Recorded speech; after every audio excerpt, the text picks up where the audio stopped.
Alright, welcome to game number 2 in this best of 3 between StrykerNoStriking and UnbreakableDrew. Game 1 went ahead and went over to UnbreakableDrew. We missed out on that one. These players very eager to get started.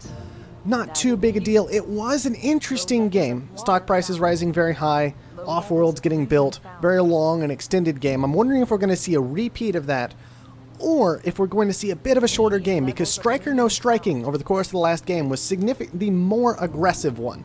Getting a lot more stock bought up, and her opponent initially, it looked like, buying a lot of stock in herself as well. Really trying to make plays with that stock market. But UnbreakableDrew managed to hold on, get to the Offworld first, and he is the one who took victory in the end. Both players have found the amazing aluminum iron tiles available on this map. I know that most players would have found it on those almost immediately. However, they kept on searching, valuing a bit higher these high iron tiles that both of them have managed to locate. We see steel mills going down for StrykerNoStriking.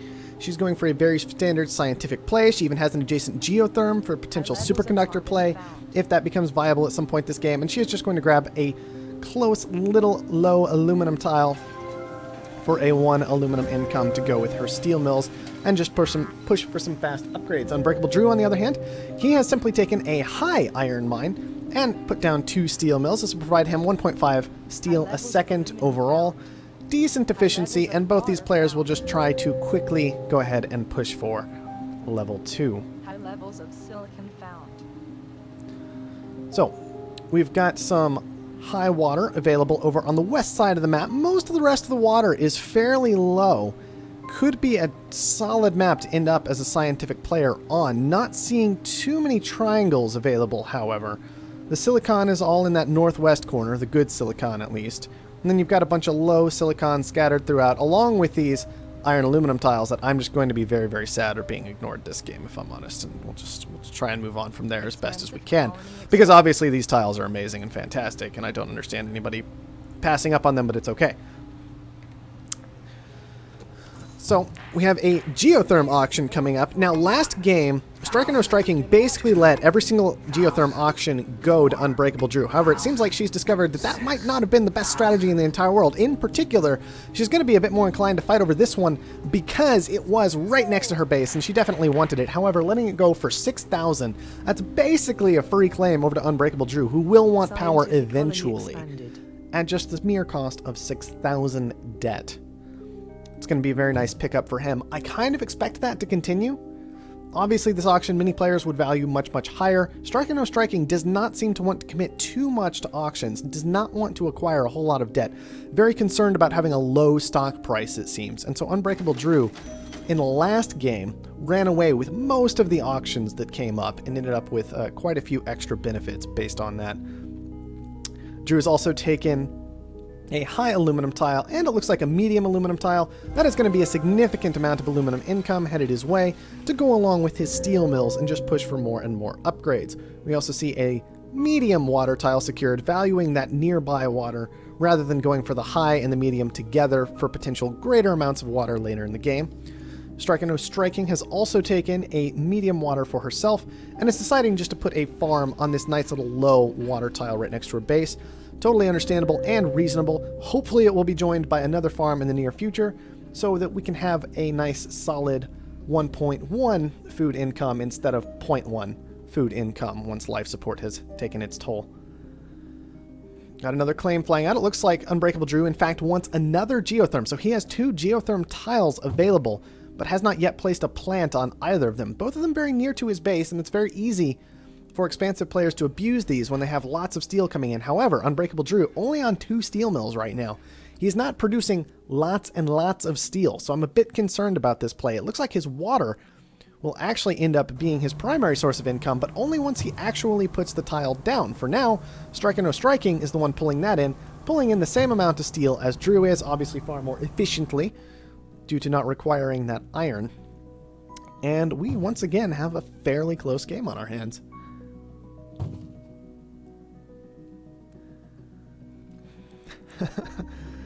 Alright, guys.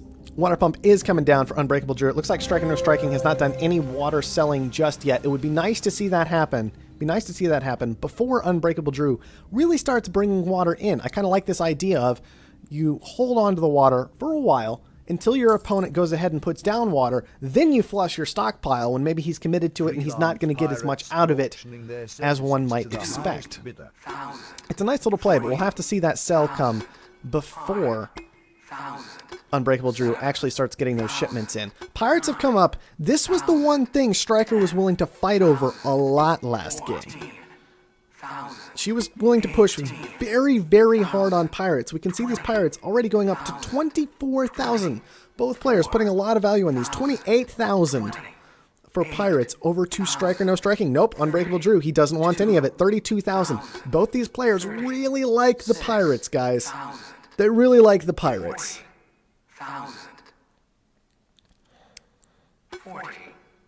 That's $48,000 Pirates. I don't think I need to say anything about that. That's really expensive Pirates, guys. That's really expensive Pirates. 48,000. It might be okay because these Pirates, they're only going to pull in about 6,000 worth of resources, right? They're pulling in aluminum. With any luck, what this will do, looks like they might also catch a little bit of water going in here. Hard to say if they're actually going to catch the water or not. What those are going to do, though, is potentially allow StrykerNoStriking to go ahead and jump ahead in upgrade levels and allow her to push to that HQ level 3 and 4, maybe a bit ahead of Unbreakable Drew, and get some nice production going before her opponent can. Just stay one step ahead the whole time. However, I am worried this farm does not have a friend yet. No claim has been purchased or acquired in any fashion in order to allow for any adjacency bonuses going on, so the farm is really only pulling in about $2 or $3 a second right now in that 0.1 food. It could be as high as 7, I guess, depending on how you count the power. Stryker does manage to push to that upgrade first. She does hit HQ level 3. Hopefully we'll see some more farms join this one. We could also see some reactors coming down quite effectively on some water out here, for example. Maybe block off Unbreakable Drew from some of his adjacency bonuses is certainly a potential. We already have a little bit of water up here. It could get joined by another water pump, transitioned into something else later. There is the potential for glass production, but as per usual, glass production is very risky most of the time. And those pirates have finally been cleaned up. All the aluminum has been stolen. StrykerNoStriking sitting on about 63. Unbreakable Drew, on the other hand, he still has a good 500 to his name.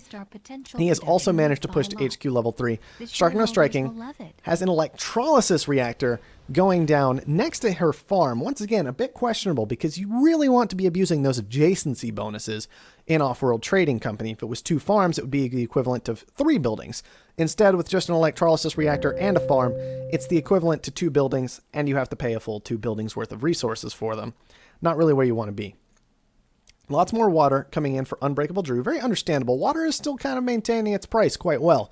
He even has 1 electrolysis reactor down, making him a small amount of money. Hopefully, as per usual, hopefully we will see friends for that coming down soon. Drew still has 2 claims left, so he could throw down an extra steel mill, get a nice solid triangle going for his steel. He could throw down an additional reactor. Instead, we see Drew is in fact going to choose to fight StrykerNoStriking on food. He wants to make sure he's cutting into that food price. StrykerNoStriking already having gotten into it. Food at a very healthy $91. But still, adjacency bonuses, guys. They're important. That's all I have to throw out of there. Adjacency bonuses. We have pirates again. I'm actually very curious what's going to happen with these pirates, given that the last set went for 48,000. How high can you drive your opponent with the pirates this game? That's going to be the question, because StrykerNoStriking being very scared of debt up until this point, but it seems like with pirates she values them above almost anything else in the entire game. And so she may be willing to push quite high on these still. 14,000 for pirates. 16,000 over to Unbreakable Drew. We're going to have to see where these land. 20,000 again. I have no idea what we're going to steal with these. Water is the obvious choice, but 24,000. I'm very concerned about the sheer amount of debt StrykerNoStriking will have if she manages to take these. Unbreakable Drew, he can take it a little bit better, but it feels more like he's just kind of driving up that price, hoping StrykerNoStriking takes on more and more and more and more and more debt. So, StrykerNoStriking landing with 92,000 debt. We're going to hit an interest increase in that to bump it up over 100,000 very, very soon. Simply at the end of day 3, sub $5 stock price. And that's going to keep plummeting for some time as it compensates for the amount of debt and once the interest rate has hit. for that debt. Water is getting stolen from Unbreakable Drew. It is the obvious choice, valued at $45 a piece. That's going to be something in the region of $9,000 stolen from Drew. Certainly a good thing to do, although at the cost of that much debt, still definitely a questionable play. Drew has one claim left, and I am just praying that he puts down something with an adjacency bonus with it. There we go. A third steel mill. That's the kind of thing I'm looking for. 6 steel mills of production on 3 claims. It's exactly the kind of thing you want. Now, another interesting detail we're seeing is that whichever player hits level 4, if they choose to go ahead and add to those farms, to add to those reactors that they've already gotten down, that production is going to be fantastic. Already making $46 a second off this reactor. If it had 2 friends, think of the money. It would be incredible. StrykerNoStriking has elected to buy up some of her own stock. Very understandable after a play like this with this massive amount of debt, 102,000 debt. Her stock price was getting very, very low. If she goes ahead and secures some of it, it protects her from a buyout in the future once her stock prices manage to recover, and it keeps her from being subject to an early buyout from her opponent. So a good response to having a large amount of debt. Food surplus is coming on through. Unbreakable Drew is about $5,000 away from an upgrade. I'm very concerned that he doesn't necessarily have a good source of money to push through that, in particular because his reactor is not actually making him any money due to all the blimps he has in the air transporting back his aluminum and his water. There is, in fact, a glass shortage going down right now, which is going to make it even harder for these players to push through to HQ level 4 and finish up this game. So that'll be very interesting to see if these players can manage to respond to this shortage by perhaps moving into some glass production themselves, finding some other way to make money. It should be noted that StrykerNoStriking is not consuming anywhere near as much fuel as she is producing off of her future 3 electrolysis reactors. Those are going to be fantastic amounts. However, this chem lab is most certainly costing insane amounts of money at the moment, right? Fuel is very, very expensive. Fuel only makes half a chemical. This did fly out for some time, and I've been mostly ignoring it. Just, I didn't know how to address it exactly. However, there is a chem lab out here, guys, just so you guys know. And it's losing $80 a second. We've seen chemicals kind of be the bane of a couple of players already this tournament, struggling to deal with them appropriately. They're a tricky resource. They cost fuel. Fuel generally is very, very expensive, and they only make half a chem per fuel with no adjacency bonuses. You gotta watch your chem labs to make sure they are not losing ridiculous amounts of money. And that is definitely my concern for StrykerNoStriking at this stage of the game. $10,000 is what Unbreakable Drew is going to need to upgrade. We should see a very similar situation for StrykerNoStriking once she has access to that steel and aluminum. Aluminum being very, very cheap. Steel also very, very cheap already. And Unbreakable Drew, thank you, has put down a second reactor. He is now actually even in fuel per second right now. And he does have an oxygen surplus, so he is making money. He will be able to push to that HQ level 4, and he even has a third electrolysis reactor coming down. This is going to be fantastic amounts of income for Unbreakable Drew. He is not spending that fuel to make chems, and he is going to take the benefit of that high fuel price because so much of the consumption, or so much of the fuel production of StrykerNoStriking is being consumed in this fuel, in this chemical lab. Guys, I don't know how to comment on a chemical lab at this stage of the game. I'm sorry. I've never seen it before. $124 a second off of each of these tiles, and he's got 3 of them down. That should be very fast to HQ level 4 for Unbreakable Drew in just a moment here. He could even respond by throwing down glass. He could take a little bit of silicon. That would be just fine. He could throw down a 4th reactor for all I care, and that would make significant amounts of money. He's going to opt for plenty of water to support his reactors. It's an understandable decision. Water could go a bit higher if you just let it get a little out of control. He is going to go with a 4th reactor. 2 claims left. He could throw down some food. He could throw down some glass. He could throw down some silicon. He's got options at this point. The one thing he's not going to throw down, probably power. Because let's be honest, power at $6, and you've already got 2 geotherms surplusing 1.5 a second. Probably don't need any additional power this game. One thing Unbreakable Drew could do is go ahead and turn off auto-selling his power, as that would cause power to slowly creep up on StrykerNoStriking and force her to commit another tile to it, so she matches his 2 for 2.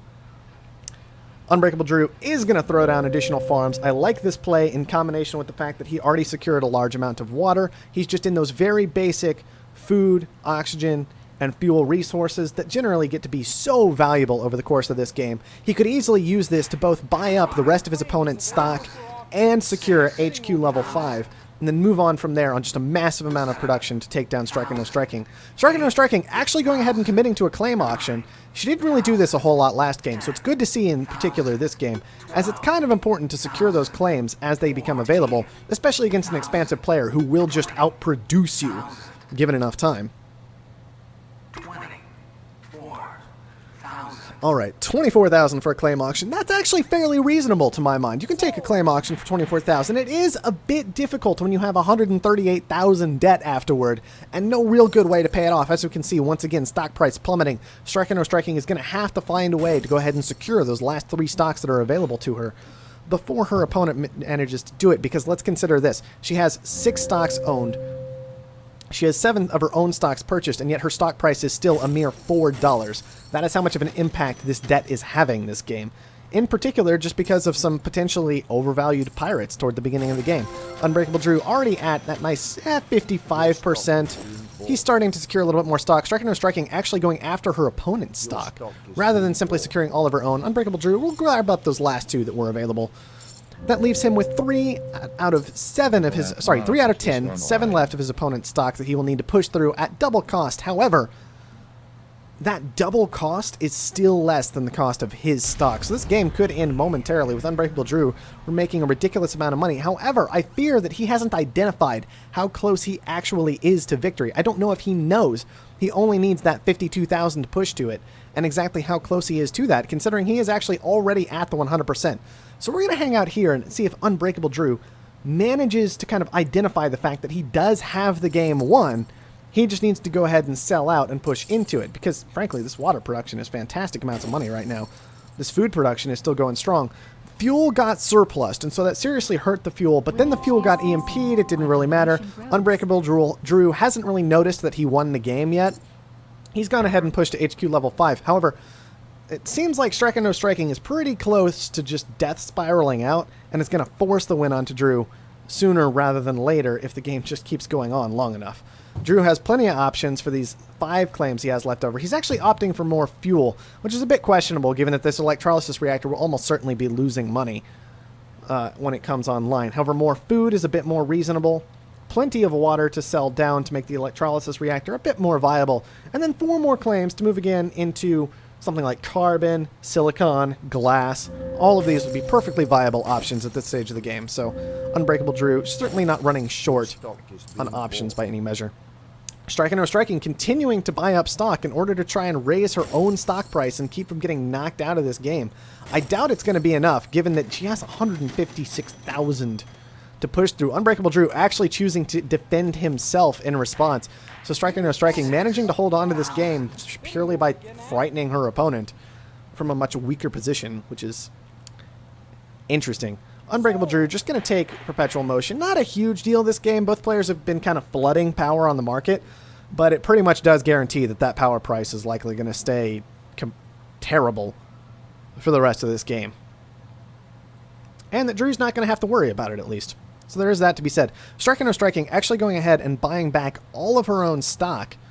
Drew likely still hasn't noticed that the game is actually over, but at least this will allow StrykerNoStriking to focus on paying down her own debt rather than worrying about anything else for the duration of this game, frankly. I don't know what to say, guys. StrykerNoStriking with 1 glass furnace available, 1 electrolysis reactor, 1 farm, all of these with no adjacency bonuses. Just a couple adjacency bonuses up here with the electrolysis reactors, which are nice. These are probably her single most valuable tiles in the entire map, except, of course, for the low water tile, since Drew has just stockpiled. Oh! Drew found the red button. Got it done. Alright, guys. That's going to be the game. Drew identifying the fact that, well, adjacency bonuses are kind of good, and successfully making a significant amount of money that game. Interestingly enough, I believe StrykerNoStriking successfully made more money this game, mostly because of Drew's incessant upgrading and buying up all of this glass in order to continue to upgrade. If that hadn't happened, Drew would have been the one to make more money. So that's just where that all came from, this particular game. Also, committing to that many pirates, yes, there was money to be made off of the piracy. However, the ridiculous amount of debt ended up spiraling Stryker on out of the game. Drew had just enough to secure all the stock he needed. Stryker, I think, spent maybe a little bit more on stock than Drew did initially.